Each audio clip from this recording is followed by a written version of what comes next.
We now have the largest real estate Bitcoin portfolio in the world. For the first time in my life, and I've never said this publicly, $1 trillion became a real target for me. I went and talked to Mike Saylor. He's like, look, man, so you need to add Bitcoin to your real estate. You need to do what I'm doing, but I'm not public. He literally said, that's your fucking problem. I'm telling you how to get rich. I said, I think I'm going to go 85% real estate, 15% Bitcoin. He's like, that's a pussy fund. Literally, that's what we called it. We've been here on the blockchain for 4 years. What took you so long, Grant? I've owned Bitcoin since 2013. I just never talked about it. I was given Bitcoin for a speaking gig, and I'm like, I don't know what that is. I think it's a very important lesson in life. Just because you don't understand something, that is not a reason to say no to it.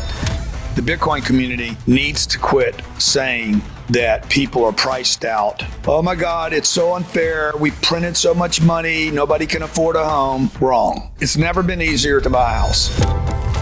Off camera, you said, I'm going in a different direction. What do you mean? We had these large business conferences that we did. We did our last one. Everything has a shelf life.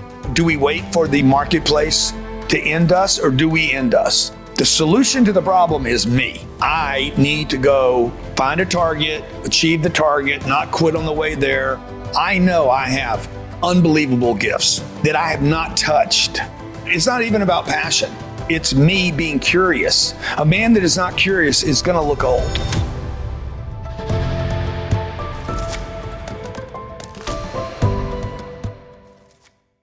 Hi, it's Brian Rose from London Real. You probably know that we've just recently been re-platformed on YouTube after 25 months completely in the dark. The truth is, I really need your help. What I really need you to do is click on that subscribe button right now, like this video, and maybe even leave a comment or share the link with friends. We're really fighting against an algorithm that's tried to keep us quiet for so long. And the more subscribers we have, the more people watch our content, the better guests we can bring you, the better content, and we can continue transforming lives. We've been doing this for 14 years now.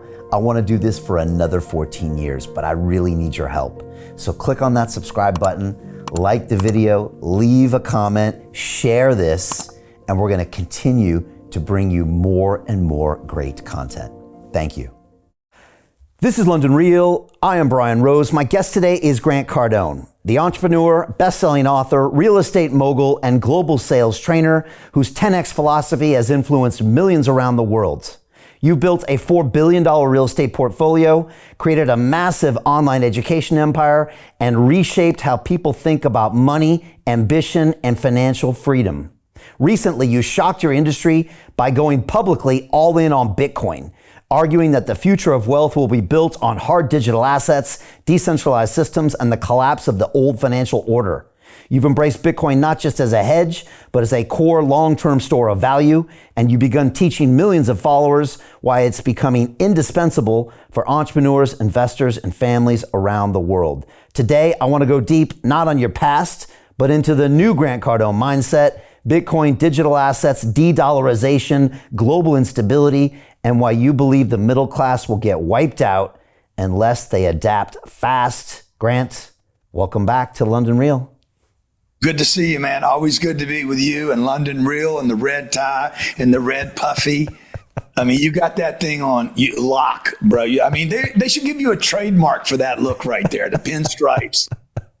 Thank you, man. So, hey, I've added $1 billion too since I talked to you last. So I don't want to take that haircut. I don't want to start this interview with fake news. So we're at $5.2 billion.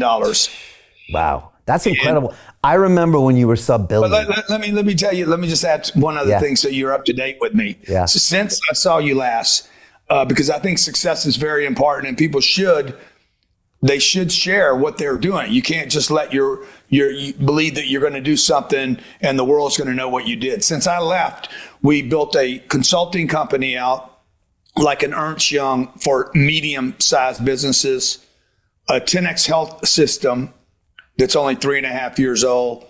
And we continue to expand our education business out. Those companies are worth probably $4 or $5 billion today. Maybe could be as much as 8 with 10X health system. Wow. I was just with you, dude. I was just with you. So all I'm saying to Americans is go do big things, or to all people, not just Americans, but go do big things and make sure you let people know that you're doing big things. Otherwise, nobody's going to know what the hell you're doing. Yeah, I like that. You got to talk about your success and celebrate it and communicate it. I remember when you were sub-billion on assets managed. I remember that. Yeah. And I think you first came here in 17 when you first sat down in my studio. And I remember the night before thinking, why the hell am I having this guy on my show? And then you came in and you were as real as it gets, Grant. You dropped right into some of your biggest struggles. You were honest, you were real. And man, I've learned a ton from you over the years, for sure. And so, man, lots to talk about today. I also want to hear about the future. I had no idea your other companies were, worth billions as well. I'd love to talk about that too. But look, let's start off with the blockchain and digital assets. I mean, this is new and it's exciting to watch. And I saw your interview with Michael Saylor, and people should all watch that. We had Michael on back in 21 and 22, and he's obviously considered an OG in this industry. But we've been here on the blockchain for 4 years. What took you so long, Grant? Well, I've owned Bitcoin since 2013. Okay, there we go. You and I just never talked about it. That's true. That's true. So I was building out my real estate portfolio. And about 7 years ago, we started raising money, allowing other people to invest with us in the real estate. But every once in a while, I'd go dabble in this thing called Bitcoin. I was given Bitcoin in 2013 for a speaking gig. I was given 115 pieces. Two executives in the company said that we didn't want to take it. And somebody wanted me to speak in Vegas. And they said, we'll give you Bitcoin. We don't have money. And they both said no, and I overheard it, and I'm like, hey guys, the fact that we don't understand it, that is not a reason to say no to it. Which I think is a very important lesson in life. Just because you don't understand something. Some of the things that I have not understood have been the best things for me in life. And the old grumpy man always says no first, and I don't want to be that guy. So I'm like, hey guys, let's investigate. The man's offering us work. And this was 2013. I needed the work. It wasn't like I'm I still need the work today, by the way, for all you guys out there. I'm still hustling and probably harder than 2013. But I said, look, he's offering us work. He's offering me my purpose line, which is to help people. He's given me a forum where I can go speak to an audience of people where I can help them. I have expertise in this space. Forget what he's paying us or how he's paying us. Say yes to the guy, and let's figure out how to work the financial piece out. There's got to be a financial piece. And then they're like, yeah, we're going to give you 115 Bitcoin. And I'm like, man, I don't even know. I don't know what that is. I didn't blame it on them though. Which I think is really, really important for people to quit saying no to things they don't understand. I said, look, what is it called? He's like, it's BTC. And I said, is BTC, true story, is BTC in any category of STDs? And he said, no, dude. That's how little I knew about it, right? Okay. So I said, look, man, this is what I'll do. You got to show me where to put it, where to keep it. I'll take it. I need to sell off enough to pay for my flight over there and back. And then, I'll come do your gig. Well, I still have that Bitcoin today. Wow. And you didn't lose it or misplace it? No, dude, I didn't lose it, misplace it. I don't lose shit. Wow. I let my wife and kids lose shit. I don't lose shit. Look, that's impressive. That you kept it and that you took it in 13. Yeah. Look, yeah. And then I've been adding. I added at 16,000. I added at 30. I bought it at 60. Watch it go back down to 15. But it was little pieces, right? And then my brother sat down with me and he's like, hey, what's your cash flow from your real estate now? Because by this time, I've been buying real estate since I was 28 years old. And I said, Gary, my cash flow from the real estate's like $1.6 million a month. Every month, dude. Like, this has been going on for clockwork for 12 years. And he's like, go to this website. I think it's called Hold Something. It does an analysis of if you would have done this or that. Right. And so I looked at my cash flow. If I'd have put my cash flow, which I didn't need, by the way, I've never stopped working. I have all this passive income, but I never stopped working, as you know, to earn more income. And I put it in there, dude. I would be worth like $42 billion.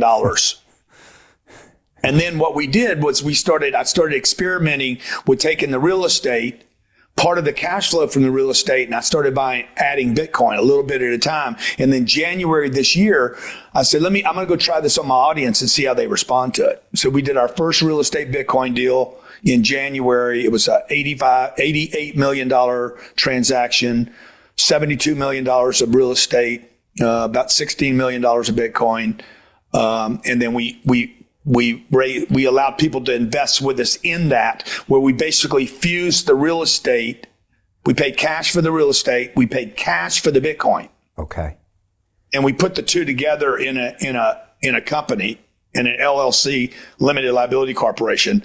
And then we put the fundraising around it, so that the 100 or 200 investors that came in, they all now own a equal piece, or their piece of this piece of real estate, the cash flows, and this Bitcoin that we now own with no debt. Wow. And we just finished our fifth one. We just finished our fifth one last week. It was $235 million of real estate and $100 million of Bitcoin. Okay.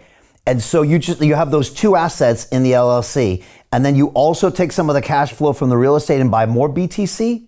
Yeah, and then every month, well, the first deal we did, it went, and I'll send you the pictures of it so you can insert it. Please. It was cash flowing $3.6 million a year, 300 grand a month. So every month we buy $300,000 of Bitcoin. So let's say 2 to 3 or 4 Bitcoin a month get added. So that account has, since January, I think we have 175 Bitcoin in that real estate investment, and we have the real estate. So the real estate's hopefully going up. The rents are climbing, getting better. We're doing a better job of managing the property, lowering expenses, increasing income. And the Bitcoin, they're working together. So we're not sure really which one's hedging which one. Okay. All right. They're hedging each other, right? Because one's very volatile, as you know, and the other one's very stable. But what we didn't know, Brian, was we didn't know how our audience would respond to it. I knew I would do it. Yeah. And I didn't want to go. The concept is we're going to build this portfolio. We now have the largest real estate Bitcoin portfolio in the world. Wow. Short of Japan, the planet, Metaplanet. Yeah, I know Dylan LeClaire, who runs that. But they've ducked off all their hotels except for one, which I think is a mistake. Okay. Right. Because I don't want to be a Bitcoin only business. You don't want to be a treasury, a digital treasury, basically, a DAT. We'll talk about those. I know you have some opinions on that. So you mix it. You have two assets, real estate and the Bitcoin, and you think they work well together because one's super volatile and one's much less volatile. And you can use the cash flow of the real estate to buy Bitcoin. And when you went to launch this vehicle in January, were you worried, or had you already done a few tests, and did you know that it was going to be oversubscribed? Yeah, no, I was a bit concerned about because look, I've been pitching cash flow. You know, I got sweatshirts with cash flow on them. I got hats with cash flow on them. You know, there's a song made about me called the cash flow guy. So, what we're doing here is we're taking the cash flow from the real estate every month, the 300 grand in the Melbourne case, which is that name of that property, and we convert that to Bitcoin. We don't distribute cash flow to the investor anymore. Okay. So I had to go to my investor and say, hey guys, this investment is for those of you who no longer need more cash flow. Okay. So for instance, I don't need more cash flow. At some point in life, hopefully everybody watching, you're going to get passive income. And I'm not saying people should go do this as their first deal, but at some point in life, you want to get enough passive income that it pays all your bills and their surplus. So my strategy, my wealth strategy is I earn income. I invest all of it. I spend none of this earned income. You and I have talked about this. Yeah. I earn the income. I use the income to buy assets. So I have no money to live off of. And I only live off the passive income of this investment over here. So that squeezes down the number of things I can invest in. Like if I went and bought Bitcoin, it doesn't cash flow. I can't do that in the beginning because I need to live off of something, which is my passive income. So in this case, what we're doing is we're just squeezing the cash flow from the real estate. Our tenants are basically buying our Bitcoin. Right. And then every month we had 3 or 4 pieces in that first piece. Now, in the last deal we did, see, I didn't know if my audience was going to respond to it, my investor base. We had money come in 3 times faster. The check size was almost 3 times bigger. Wow. And the age group changed. The demographic of the investors' age. What do you think it did? Up or down? Down by 10 years. Okay, so we should allow your audience to post. Do you think it went down by how many years, or did it go up? And then come back to this and I'll answer it later in the interview once they have enough time to load it up. You want to do that? Yeah, I like that. Let's do that. All right, let's do that. All right, and put your responses below. Yeah, okay. So there was, it was a very successful project. We did our first one. We're on our 5th one now. Okay. Now the 5th deal that we did, because now I had confidence. The first deal we did 85% real estate, 15% Bitcoin. Okay. I went and talked to Mike Saylor about this back in January. I was telling Mike what I wanted to do. He's like, look, man, you need to go public. You have a very trusted audience. You need to add Bitcoin to your real estate, and you need to be aggressive with it. And you need to build this into a big real estate Bitcoin treasury company is what he called it. You need to do what I'm doing. I said, but I'm not public. He literally said, that's your fucking problem. I'm telling you how to get rich. Okay. And you met him in January. And how did you meet him? And why did you listen to him? Yeah. Yeah. How did you meet him and why did you listen to him? Well, my brother got the meeting. Okay. My brother said, hey, I'm coming down to Miami. I'm going to meet with Mike Saylor. You want to come with me? Okay. I said, yeah. So Gary had been trying to orange peel me. We're in spaces, 2 or 3 times a week. This is my twin brother, and he's extremely orange peeled. Like, he's been in crypto for 5 or 10 years. I don't know how many years he's been in it, but he's definitely he's down the hole. Yeah. He's down the hole, bro. Yeah, I met him at the Consensus Conference in Austin years ago, so I knew he was going down that track. But okay, So he sets up the meeting with Saylor. Did Saylor know who you were? Because you guys are both Florida guys. Mike, it shocked me, dude. He's like, look, I know all about you. I know your 10X thing. I know your brand. I know your conferences. I see you online. No way. You get your ads. No way. Can I quote Grant Cardone, who once said, if you don't know me, you can't do business with me. That's right. If you don't know me, you can't flow me. Right. And so Saylor, if he didn't know you, he probably wouldn't have flowed you with the knowledge. Yeah, I don't know. I mean, I doubt it. Right. Okay. So he knew you, and he knew you, and he had thought about it, and he thought you should go all in on Bitcoin. And the guy sat down with me. I literally sit down across from him in the house that he lives in today. Was the first house that I looked at when I moved to Miami. I almost bought that house. I could have bought it for $12 million. Okay. Wow. And so I'm sitting across from him. I'm like, this is so serendipitous. I think that would be the right word, that I'm in this guy's house. And look, I didn't know if this would work. So I'm like, Mike, I have an idea that I would take the real estate, add the Bitcoin. He's like, get rid of the real estate, dude. Just do the Bitcoin. I said, Mike, no offense, man, but I have $5 billion of real estate. I'm not going to just throw my career away. Yeah. Any more than you threw away your software business. Okay. Yeah. I want to build off the real estate. I don't want to be a Bitcoin guy. Now, this is before all the treasuries popped up. Okay. Like literally between the meeting that I had with Mike Saylor and today, 190 treasury companies popped up. Yeah. I believe all but maybe 4 or 5 of them will fail. Yeah, you might be right. And I told him at that meeting, I do not want to be that. Okay. I don't believe in that.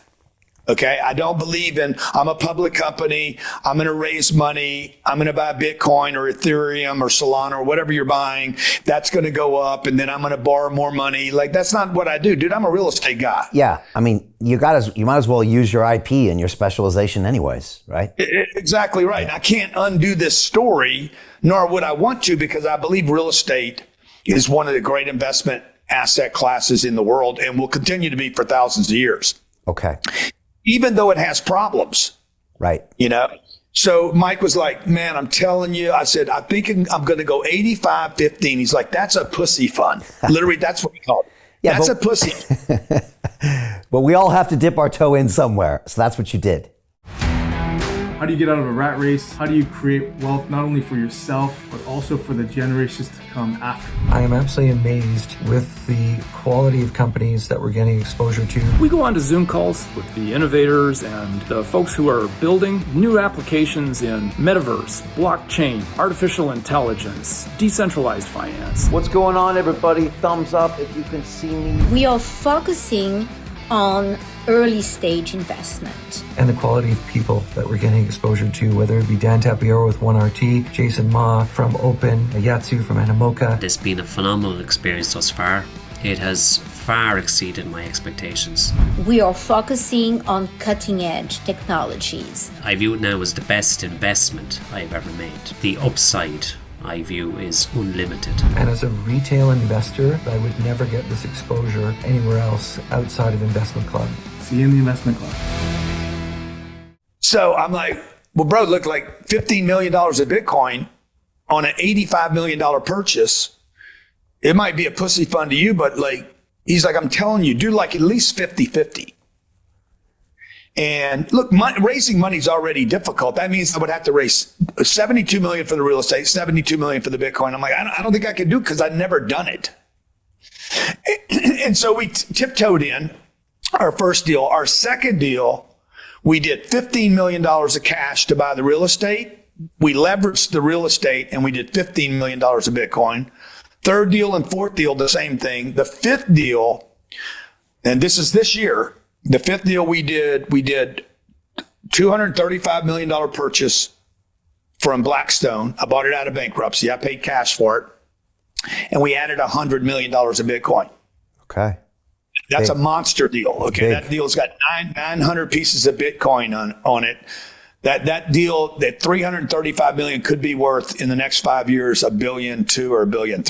Okay. And our audience loves it. My investor base loves this asset class. The goal now is to take this public, continue to build these out and take them public. Take each individual deal public? No, we'll bring them together. Okay. We'll dissolve the membership partnerships that we have. We'll issue shares back to the investors.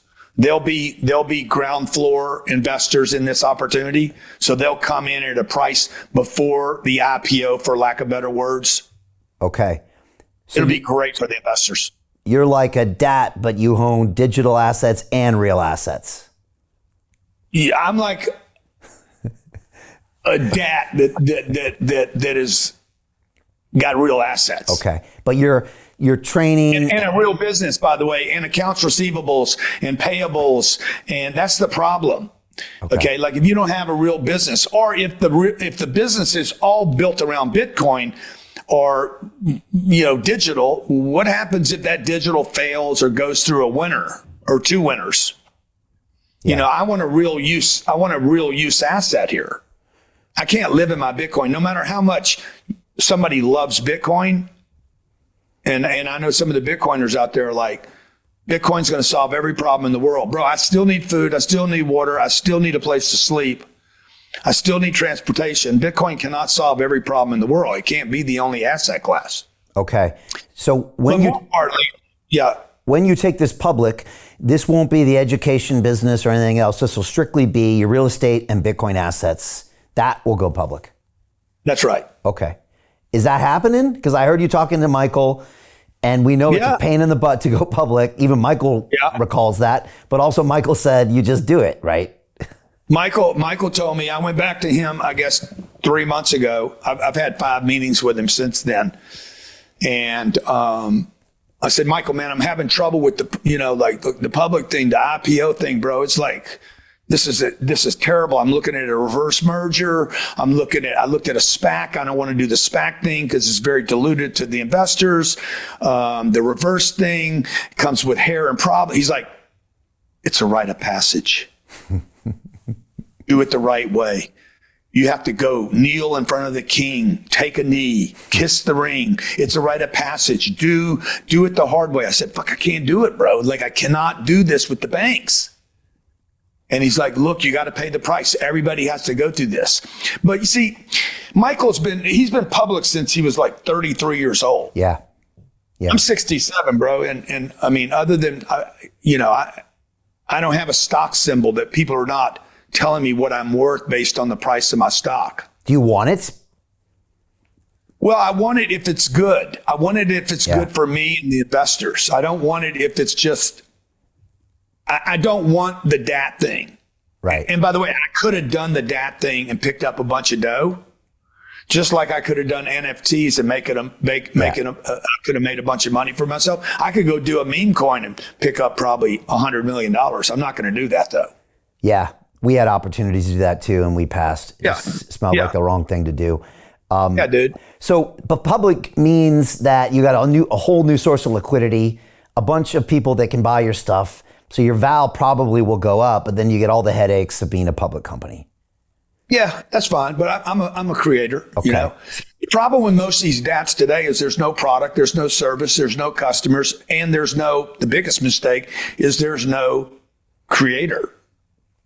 Yeah. You know, just because you're a capitalist doesn't mean you're an entrepreneur. And I think a lot of people confuse those two words and think that just because you put a vehicle together where you can raise money from Wall Street does not mean you can run a business. And we're seeing this with a number of these DATs more than, you know, I mean, look at Naka, David Bailey over at Naka. Yeah. I don't know David, but that didn't work. Yeah. It's been a bit of a mess. Look, Michael was obviously the OG. He was in earlier than anybody else, and then he innovated on the back of that. So when you spoke to him, he talked about everything he did in the convertible market, and now his concept of digital credit. I mean, honestly, I've been talking to Michael for 5 years now, and every 6 months I listen to him, and I feel like he's like got another black belt in Bitcoin. Because Michael's brain, you know what he's like, and you called him the greatest salesman on the planet. He's also that as well. But like, 100%. He's always looking at it differently. You know, it's digital capital, it's digital energy, it's digital credit. And the way his mind goes, he can create things that no one ever saw coming. And and so he's innovating. He's the entrepreneur you're talking about, and he's early. So he's bringing real value. If he can really pull off this, 1 year instrument that yields 10.5%, I mean, that's insane. That's the greatest product ever created. But when I was with him, he was sitting right here. Yeah, I saw you guys. And we did about 2 hours and 15 minutes. And as you know, when you're across from somebody, the beginning part of the interview is typically the social veneer. It's the exterior of the guy. It hadn't been breached yet. Right. You really haven't. You don't really have him yet. Somewhere about the hour mark, we started talking about the debt instruments that he's creating. And I'm telling you, bro, the color of his eyes changed. Like I try to be present with somebody, and I noticed, I'm looking for the change in the guy. And I noticed about an hour when he started talking about these debt instruments. I'm like, this guy, pupils dilated, colors changed. Bro, I went deep into this guy's psyche. And he believes he is going to build a $5 or $10 trillion business. It won't even be what we know today. MSTR and this wasn't even on the board, which is crazy. Wasn't even on the board. Not board confused with this company, but in his mind, in his masterminding a year ago, they weren't thinking about doing debt instruments. Yeah. I listened to your whole dialogue and I know a bit of his history. Well, look, now you know why I love doing this stuff, because when you're in the right room with the right person at the right moment, I mean, that sounds weird to anybody who hasn't done it. Like, you literally, the two of you become this fucking ball of energy and you're getting to these crazy levels and you really do see this energy inside the person. And if done really well, we can feel it when we're watching. And I could see he was in the zone and you were in the zone and it was great. Well, it did something to me too, dude. Yeah. So when that happened for him, what happened for me, if you're present as the interviewer, and it's very difficult to be present and do the interview. Yeah. You're going in with an agenda. You got a list of questions. You do want to be somewhat prepared. But by the time the interview takes place, it's like, okay, you got to throw all that away and let whatever happen. Yep. And what happened for me was like, oh shit, Grant, you're thinking about this wrong too, dude. And at that moment, I was like, for the first time in my life, okay, and I've never said this publicly, $1 trillion became a real target for me. No way. Yeah. Because you could see that Michael was going to do it and you felt that same energy of, yes, I'm going to do it too. Why, Grant? Well, because the debt market, like in real estate's one of the largest asset classes on planet Earth. It's about $400 trillion. Right. And it all requires debt. People are not paying cash for their real estate. Shopping centers, hotels, plots of land. Most of that is funded by a lender, Fannie Mae, Freddie Mac, or a bank, or CMBS loan, or a local bank, or whatever, right? So I was like, oh, you're just looking at the real estate, Grant. You need to look at the debt part of this thing. Right. Now, when we started doing it, when I started understanding the power of Bitcoin, its liquidity is very powerful. And that power is also, though, a weakness for people. I think you guys call them the lettuce hands. Or the paper hands. Yeah. Whatever. Y'all have all these terms, right? Yeah. But you see, liquidity has always been something I didn't want, because I don't want to look at this. I don't want to see this. Yeah. I want to make a decision, and then I want to wait. I don't care if I got to wait 7 years, 10 years, 50. It doesn't really matter to me. I just want to 10x my money. And so I want to buy it. That's why I love real estate so much, because it's illiquid. Now, when I combine the Bitcoin asset with it, and I merge the two together, I take the liquidity out of my mind with the Bitcoin, because it's secured with something illiquid. I don't want to break the two up. And so but I do have the liquidity from a debt standpoint. Not yet, not today, but 2 or 3 years from now, I believe that I'm going to be able to put enough of these together that I'm going to be able to go to a major institution or a big player and say, I just fused together $5 billion of real estate with $5 billion of Bitcoin. I want debt against the two combined, not them separate. Because this would solve a lot of problems for a lot of people, including banks. Because real estate, if that piece of real estate that I just bought from Blackstone, it's been in the bankruptcy courts for 2 years. Real estate is very illiquid. You can't just say, I'm selling it, I want to get rid of it. I got a problem, I want to get rid of it. You're talking about years to get rid of it, sometimes 6 or 8 or 9 months. If you want to get rid of it right away, you're going to discount the price a bunch. But if I had the Bitcoin on there, okay, and let's say I needed CapEx. Let's say I had a problem. I couldn't finish something. I need a couple $1 million, but the real estate doesn't have it. We're going through tough times. If I had the Bitcoin there liquid, I could borrow against the Bitcoin or cash out the Bitcoin, do my CapEx, fix the building, and not lose it. Okay. Donald Trump, your boyfriend, Donald Trump, he lost the Plaza Hotel. Yeah. I don't know if you know that. I didn't know he lost it. I remember when he bought it, and then I remember some group. He lost it, dude. He lost it because of too much debt. Oh, wow.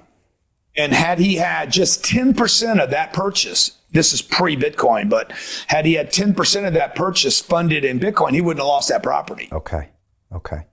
All right. So that's the light bulb moment you had when you were talking to Saylor? The light bulb moment was, man, like in England, I don't know if you guys have to do this with loans less than 20% down on houses. In America, we have to put PMI on it. You're forced to buy an insurance to protect the mortgage. Okay. It costs about 2% a month of the loan. Wow. So on $400,000, it's going to cost you about $8,000 a year. If that was Bitcoin rather than insurance, you wouldn't lose homes in America. Okay. The average home's kept 8 years. So if you had 2 4-year cycles where every month you're buying $400, you're paying for $400 of Bitcoin or Satoshis rather than insurance, which is worthless except to the insurance company. You would not have a lot of problems in this country that we have with people going insolvent. Okay. So that was the moment you had. Did you tell Michael what you were thinking, or did you just kind of... No, I was just interrupting him and listening. Yeah. You were asking great questions, though. I like how, again, you were just in the flow. You were just like, all Yeah. right, what is that? What is that? Okay. Yeah, I mean, But he's not used to being interrupted. no, maybe not. But it was a great interaction because you were asking the questions that everybody was dying for you to ask, because Michael's quite up here when it comes to capital markets and derivatives. He's got his pitch down, dude. Yeah, that too. You know, I learned this when I was selling a piece of software when I was, 35 years old. And the gimmick in the software was it wasn't quite ready, like no software is. And so I would show them, I would already have a program kind of built in. And the viewer didn't know, let me play with it. Let me add my stuff. So when you're doing an interview, you can't just let somebody do their little rote thing, because you're not going to get down to the truth of the matter. You're going to get their pitch and the way they see it. Their bias is going to be the whole interview, rather than, hey, Mike, hang on a second. I don't understand something. Because that throws a wrench in the interview, so that we can actually have a conversation, not just a sales presentation. Yeah. Also, he can explain it to you and your audience, whereas sometimes he's pitching to people that are deep into it. So what are your plans the next 12 months then? Are you going to do more of these real estate deals with Bitcoin? Are they going to get more complex? And are you going to continue the public company pursuit? Yeah, we're definitely going to continue the public company pursuit. I have a meeting after this about a vehicle that might fit for us perfectly. And, we're even looking at tokenizing the real estate. Okay. Separately. Okay. So it could be a public company, and then inside the public company, the real estate's actually tokenized. Is anybody doing that in a serious way in the States yet? No. Okay. No. I've heard for 4 years, I've heard you need to put your real estate on the blockchain. Yeah. I'm like, well, why hadn't anybody done that? Oh, somebody did it. The guy in Aspen did it. Why didn't he do a second one? Yeah. Yeah. And my wife even said this to me. She's like, you ask questions that people don't ask. And I'm like, do you have to? Don't just accept what people tell you. Like if somebody says, hey, I went to the gas station and I bought great gas there. How many times have you been to that gas station? Once. Well, that's not, dude, what does that mean? So this group out of Aspen did one project. Why didn't he do a second project and a third one and a fourth one and a fifth one and a sixth one and a seventh one? If it was successful, you'd repeat it. Yeah. There's no liquidity there right now. I don't think. So there's been 5 of these deals have been tokenized. I'm doing the homework and the due diligence necessary. I'm going to build a massive. I'm going to go from $5 billion to $100 billion. I'm going to grow up. Like I told you before the interview, it's time for me to grow up. Time for you to grow up. All right. Yeah. Well, I want to get to that for sure. I want to go a little deeper on that. So just to put this stuff to bed, you're going to keep going ahead with Bitcoin. By the way, can you tell us now, how did your investor change when you started putting Bitcoin as digital asset in there? The age group went up almost 20 years. Crazy. The check size tripled. Okay. Up 20 years from like average of 30 to average of 50 or average of 40 to average of 60? Over 50. Okay. 80% of the people that invested with us, 82% or something, had no Bitcoin. Zero. Okay. Wow. None. So you orange pilled them.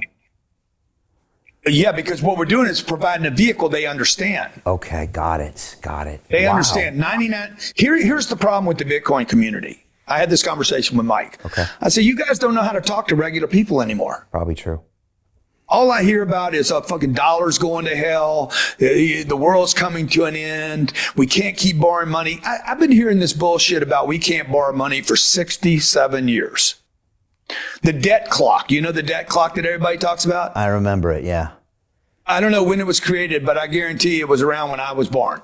Yeah, it used to be in New York City. I think in the 80s, you'd drive by on 6th Avenue and there it was. Yeah. We have too much debt. We have too much debt. We have too much debt. Yeah. Dude, this is, no, we don't. I know. We're going to have more debt. Okay. I know. For people calling for the end of the dollar and the sky is falling and the market crashing, I agree. I've been hearing that for 30 years, especially on Wall Street, and it ain't going to happen anytime soon. And you tweeted that the other day. You're like, enough, Bitcoiners. This is not going to be over anytime soon, right? It's the wrong way to sell this product. it's the wrong way to sell it. I'm not even talking about the Bitcoin. I'm talking about the real estate. Here's the real estate. I bought it out of bankruptcy. We stole the real estate. Peter Thiel took $500,000 and turned it into $1 billion using the exact same techniques we're using inside the investment club. He met a CEO, his name was Zuckerberg. He pitched him the deal and he said, okay, I'll give you $500,000. Mark went public and sold the shares to people like you. Well, what happened to Peter? Well, he exited and got a 2,300x return. The wealthy invest in early stage companies, folks. The public markets are for suckers. It's a rigged game. By the way, this happens in crypto as well. It's called pre-sale tokens. This is Solana. Does anybody know this chain? They sold pre-sale tokens for 4 cents.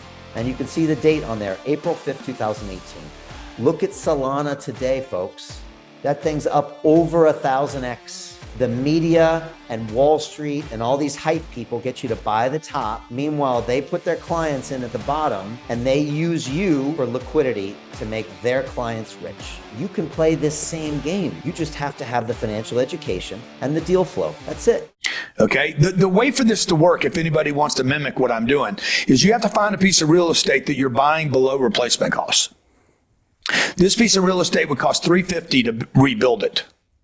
I paid $230.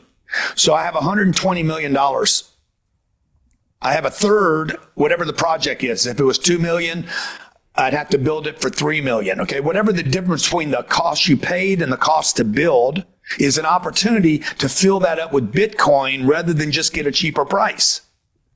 You know, in sales, as a young kid, I was a salesman. You never know what you're learning as you're growing up. But I remember a guy telling me, you lower the price. Bro, lowering the price doesn't make it more valuable. And it definitely doesn't make it the right product. You're going to drive this every day. Okay. You're going to get a price one time. Same thing in real estate, by the way. You're better off paying a higher price and getting a better piece of real estate. Because you can pay a lower price and get garbage. You pay for it once, you keep it forever. So what we did was I took that analogy and said, why am I just settling for a lower price on the real estate? Because all I can do is sell a piece of real estate later in the future. Why don't I take the lower price opportunity and fill it up with something better right there?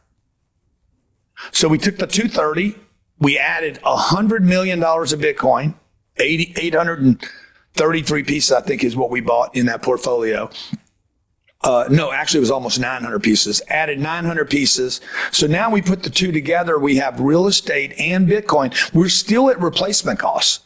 We're still cash flow positive. We still get a big tax write-off. People live in the property, and we have the opportunity to raise the rents because we brand it. Grant Cardone owns the building now, Cardone Capital.